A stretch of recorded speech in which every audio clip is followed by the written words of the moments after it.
gentil en haber imprimido este libro, ¿verdad? De su propio esfuerzo. Yo lo escribí y trabajamos junto con él con la cuestión de la publicación de las fotos, pero realmente tengo que dar las gracias más sinceras a él por el esfuerzo de que esta impresión fue hecha por la Casa del Arte con toda la colaboración de Álvaro. También quiero dar las gracias más sinceras por el hecho que ustedes han venido aquí para esta noche, ¿verdad? Y compartir un poquito sobre la información de este libro y el propósito por el cual yo también escribí este libro. Como digo yo al principio, a la introducción, de que la razón por la cual escribí este libro fue que después de salir nuestro querido Pueblo Táctil, que en 1989, me enviaron aquí al Esfuerzo. Usted sabe que el Esfuerzo en 1989 fue un lugar muy difícil trabajar como misionero. No había nada, Mente sabe muy bien, tuve que hacer mi casita. Ahí sembramos todo un jardín muy bonito, no había bancas, la pobre gente estaban sentados sobre madera. Había tanto polvo en la iglesia que podíamos tirar tal vez una semilla de maíz y iba a crecer el maíz dentro de la iglesia, y no tenía campana, no tenía sagrario, no tenía nada. Pero ahí después de casi 4 años de ahí pudimos realmente reformar el Esfuerzo y pusimos los sentimientos de una parroquia. Por eso hoy en día el Esfuerzo es una parroquia, la parroquia de la Resurrección. Pero lo que más me impresionó a mí fue cuando empecé a dar las misas en Chicoyohuito, por la zona de Samac, toda esa zona por ahí desde el Esfuerzo hasta este lugar, pues me di cuenta que había muchas muchachas bastante blanquitas ellas, algunas eran rubias, algunas con ojos azules, y me pregunté ¿de dónde vendrá todo esto? Porque yo no conocía Cobán y Cachá muy bien en aquel entonces. Entonces empecé a preguntar, entonces me dijeron pues aquí en esas regiones, no solamente de Cobán, sino de Cachá, Senaú, por el Polo Chic, había venido un grupo de alemanes para sentarse ahí y formar fincas. Yo no sabía nada de esto prácticamente. Entonces yo me dediqué, pues, ¿dónde están los apellidos? O sea que la gran mayoría de esa pobre gente no tiene apellidos alemanes, no fueron reconocidos por ellos. Entonces yo me dediqué a empezar a investigar esta cuestión. ¿Quién eran los alemanes que estuvieron aquí? ¿Qué finca estuvieron? ¿Qué año estuvieron? ¿Con qué mujeres se casaron? ¿Y qué mujeres tenían con la gente de la raza indígena de aquí de Cobán, Cachá, Senaú y por el Polo Chic? Y entonces yo siempre lo he hecho con esta finalidad, pensando en el futuro, que de repente Alemania, el gobierno alemán debería de, yo siento como una obligación moral, de ayudar justamente a esta región de Alta Verapaz, por el hecho que ha habido tantos descendientes, hijos, nietos, bisnietos y ahora tataranietos de estos alemanes que vinieron aquí y que prácticamente no había ninguna ayuda para ellos, aparte de ciertas familias, ¿verdad? Entonces, eso es la finalidad, ese fue el propósito de este libro. Y tendré que ir un día al consulado alemán, o tal vez a la embajada alemana, para presentar este bebé que dicen ellos. Pero el tiempo que estuve aquí por 3 años y medio, 4 años en Cobán, formamos un grupo de jóvenes que se llamaba la Comunidad Juvenil Cobanera Alemana. Y ellos fueron cabalmente, a partir del primer libro que escribí de Almas Gemelas, fueron ellos también a la embajada alemana. Y estaban interesados los alemanes sobre este libro, sobre el contexto de toda la realidad, ¿verdad?, de la presencia alemana aquí en este lugar. Pero la primera cosa que preguntaron fue, necesitamos documentos. Pues ese es el problema, que no hay documentos. Entonces esta obra fue muy difícil de hacer porque prácticamente no habían los registros. Los hijos de los alemanes no estaban registrados, solamente el nombre de la mamá. Entonces por eso me costó mucho este libro y entrevisté casi 300 personas. Aquí atrás ustedes pueden ver las personas que tuve la bendición de entrevistar de diferentes pueblos, ¿verdad? Desde Cobán, de Cachá, de Senaú, de Purulá, también de Tucurú, de todos los diferentes lugares, para adentrarme más en el conocimiento de esta realidad tan interesante, pero tan desconocida, ¿me entiende? Entonces ese fue justamente el propósito de este libro. Ahora, este libro es muy interesante porque no solamente habla de las familias que vinieron, los señores que tuvieron sus esposas, alemanas o quechíes, lo que sea, También hablamos mucho de cómo se formaron estas fincas. Cómo es que esta gente que vino de Alemania tuvieron dinero de algunas casas comerciales en Hamburgo. Cómo ellos se pudieron adentrarse en estos bosques, no selvas, pero estos bosques de Karchá, de Kobán, y empezar a hacer las fincas que, al final de las cuentas, fueron fincas muy prósperas. ¿Cómo pudieron ellos lograr que los quechíes que vivían cabalmente en esos lugares, mucho más antes que ellos llegaran, empezaron a colaborar con ellos? ¿Cómo fue la relación íntima entre los quechíes y los alemanes? De eso también hablamos mucho aquí en el libro, especialmente en los capítulos que hablan de lo siguiente. En lo que es, por ejemplo, la respuesta maya quechí a la realidad de la presencia alemana. Y después el desenlace alemán y la intimidad quechí alemán. Porque yo creo que a pesar de que estas razas son tan notoriamente diferentes, en historia, en etnia, en todo lo demás, hay dentro el psique, me parece, de los alemanes y de los maya quechí muchas similitudes. Y de eso hablamos también aquí. Y cabalmente pude también anotar todas las fincas que tuvieron aquí los alemanes, más o menos en 1900, y la producción que tienen café. Y cabalmente como en 1935 igual. Entonces creo que para ustedes no solamente es una investigación sobre la genealogía de muchas familias nuestras de Alta Verapaz, sino también para ver cómo se realizó esta obra maravillosa a cierto grado, aunque tuviera muchos matices también poco negativos, de la presencia alemana cabalmente aquí en Alta Verapaz. Entonces yo creo que sí van a poder disfrutar de este libro. Es parecido al primer libro, solamente que pusimos algunas correcciones en los hijos de algunos alemanes que estuvieron un poquito equivocados, y también tiene 165 fotos, que la primera obra no tenía esto. Y también la presentación, desde luego, es mucho mejor que la primera. Entonces, si hay preguntas concretas sobre lo que lo estoy presentando, sobre el libro, por favor, tengan la confianza de hacer las preguntas ahora, por favor, para que podamos aprovechar mejor del contenido de este libro. ¿Hay preguntas sobre esto? Dígame. Buenas tardes. Buenas tardes. La pregunta es, yo tengo el primer libro. Ajá. El segundo nos habla, es una continuación. No, es muy buena pregunta. Esto es el primer libro otra vez plasmado en una forma diferente. Una forma diferente. Y la diferencia, disculpe interrumpir, la única diferencia es que tenemos fotos adentro de ella y que la presentación es mucho más bonita. Excelente. Pero es el primer libro siempre. Excelente. Gracias. No hay de qué. ¿Otra pregunta más? Aquí hay una señora tiene una pregunta aquí, pero creo que ya se asustó un poquito.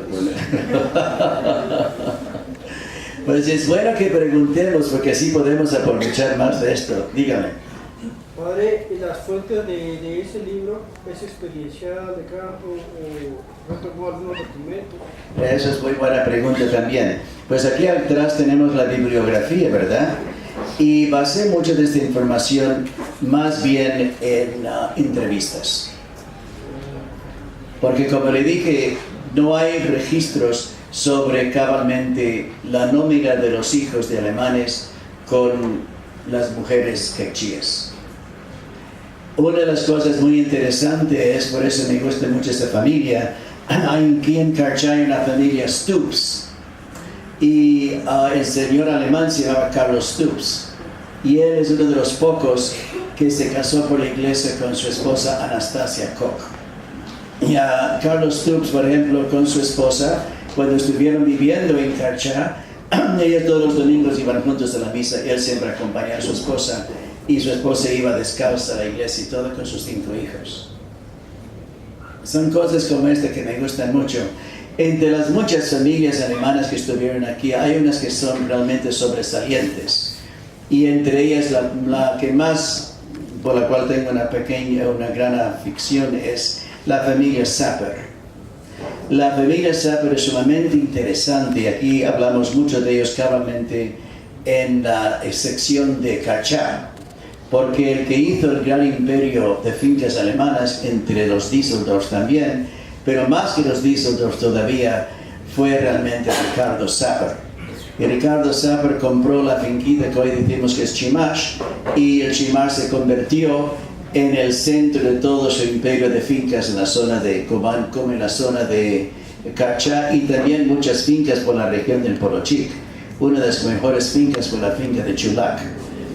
Él murió de 50 años de edad, fíjese usted, pero era una persona muy trabajadora, y todas las personas que trabajaron por Ricardo Sapper, incluyendo los Hengstenberg que están aquí en Carchá, el patriarca de los Hengstenbergs en Carchá, todos decían que Ricardo Sapper era una persona sumamente honrada y muy afable, pero una persona sumamente capacitada, lo que era relacionarse con los indígenas, como también tenía muchas relaciones con firmas comerciales en Alemania para crear realmente un imperio de fincas aquí en lo que es Alta Verapaz. Y el resultado es que los primeros alemanes que vivieron aquí, la mayoría, ellos fueron muy apoyados por fincas, por centros comerciales en Alemania.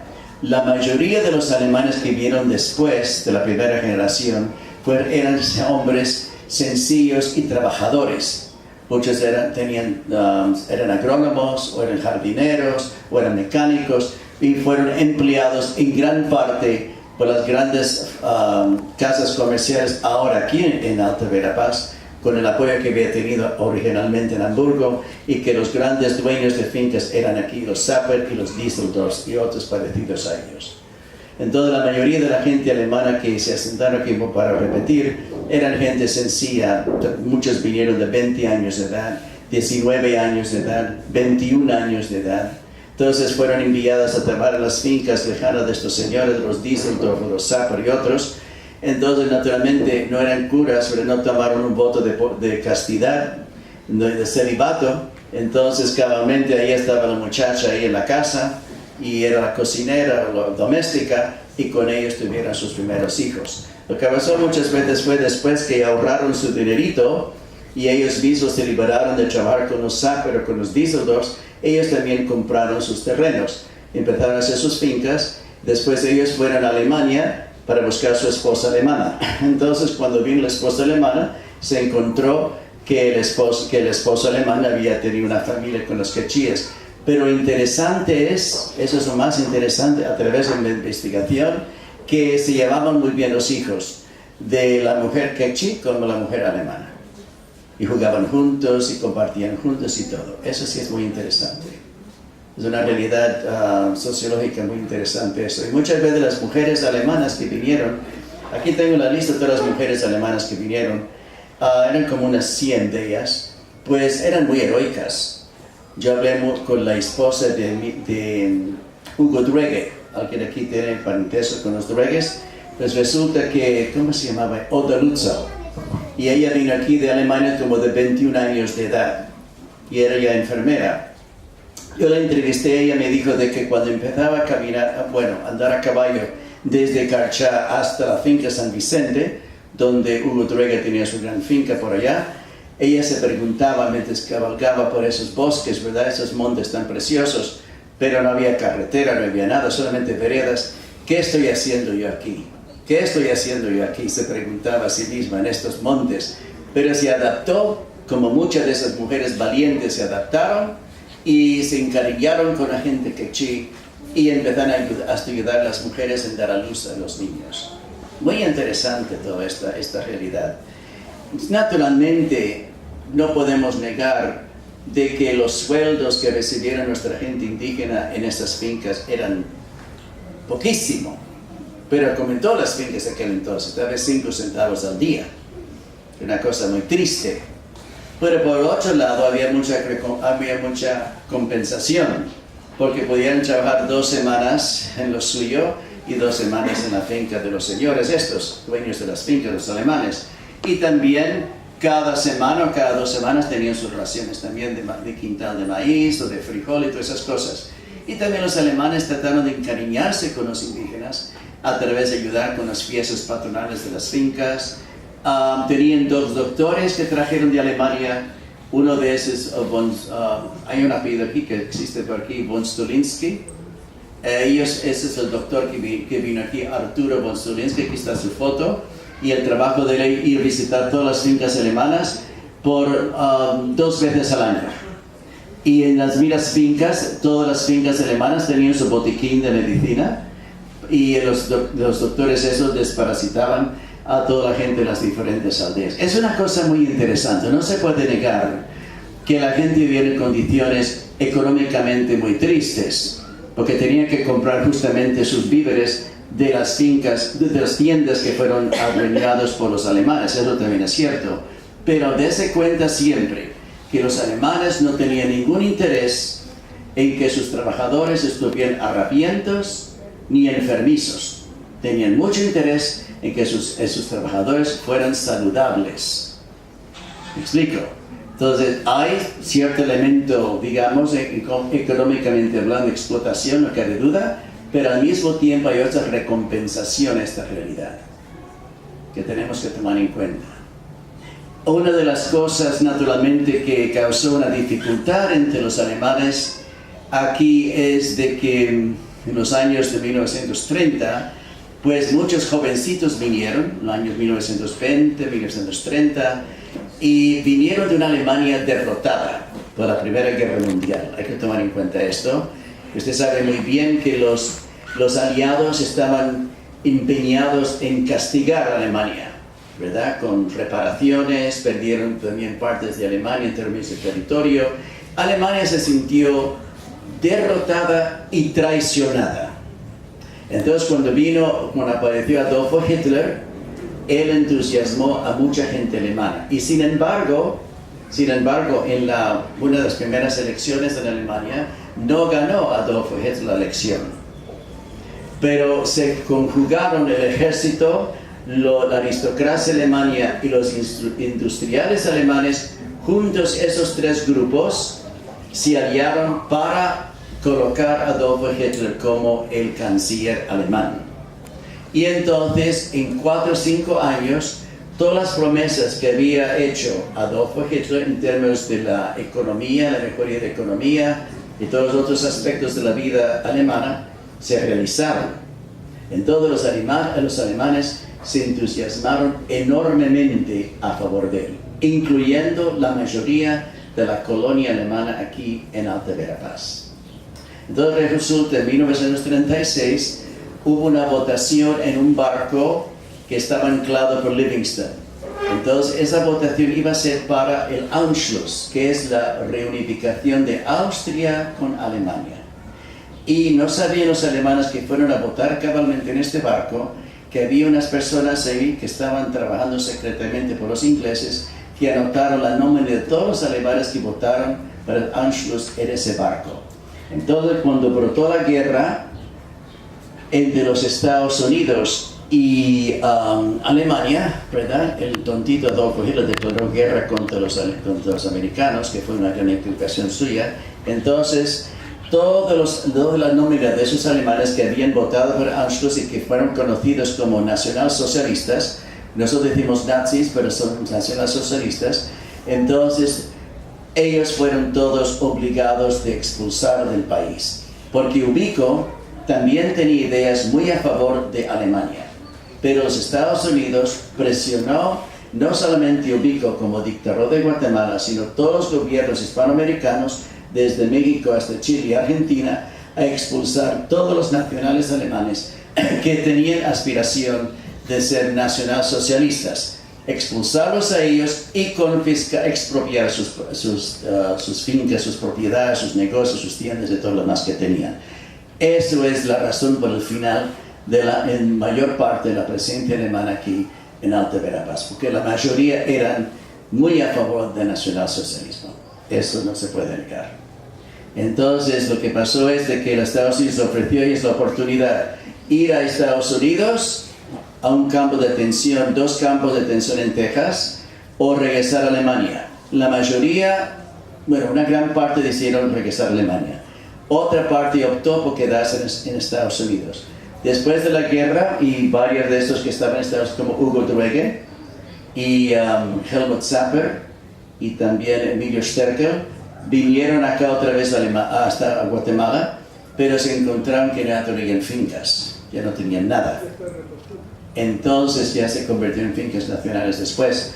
Pero como eran grandes trabajadores y algunos de los, se fue que algunos Düsseldorfs le dieron un préstamo cabalmente a Hugo Drege y creo que también a Sapper, pues entonces ellos, siendo grandes trabajadores, empezaron otra vez a recrear sus fincas, lo poco que tenían, o compraron fincas, digamos. Porque Hugo Drege después compró una finca por aquí, por la zona de Panzós, la finca se llamaba Constanza, y después compró una finca en Petén.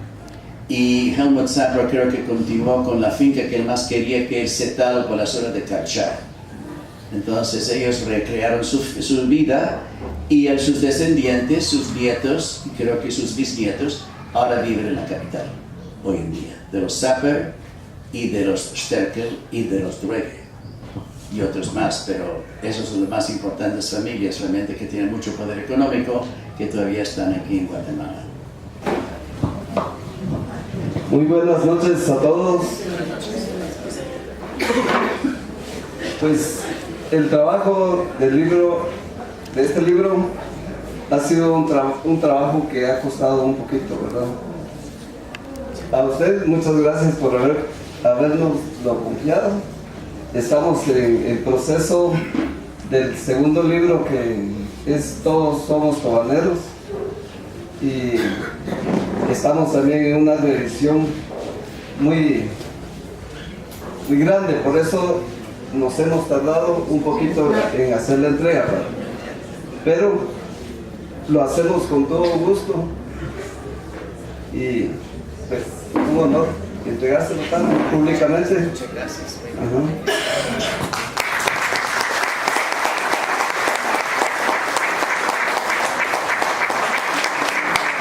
Bueno, yo sé que ustedes están un poquito cansaditos, yo no estoy nada cansado, podemos continuar si quieren una hora más, pero la verdad es que estoy muy agradecido con el esfuerzo de Álvaro. Yo sé que ha sido un trabajo muy difícil para imprimir un libro como esto, especial colocar las fotos y todo lo demás. Y ahora están haciendo una revisión muy minuciosa sobre la redacción del otro libro, Todos somos cubaneros. Sí, estoy muy agradecido por su esfuerzo. Es difícil en un pueblo como este, Cobán, asumir un cargo para publicar libros como estos, pero estoy muy agradecido por su esfuerzo, su cariño y también por su generosidad y por su entusiasmo. Usted sabe que Álvaro es una persona de muchos talentos, también es un pintor. Sería muy bonito que se pudiera una exposición de sus pinturas, porque hace unos cuadros muy hermosos.